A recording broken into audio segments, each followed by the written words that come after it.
Okay, so I've centered my 2.5-pound ball of clay for the lid.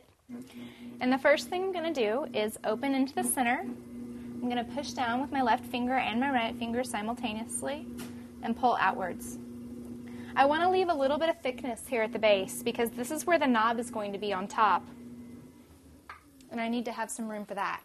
So I'll take my needle tool, test the depth.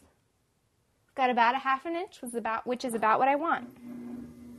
Now the next thing I'm going to do is I'm going to kind of open a second time. I'm going to push down with my fingers and pull out. Now the purpose of this interior raised area is to give the lid somewhere to sit in the firing. I want the entire birdhouse to appear glazed at the end, so something has to be waxed anytime that you put something in the kiln. So this will be what's waxed. So I want this to be higher than the lid will actually be. So I want to throw this interior cylinder up several inches. It needs to be thin enough that it will fit inside the hole of the other piece that we just made. It doesn't have to fit it perfectly, so it's better to have a little too thin so that if anything warps, they'll still go together.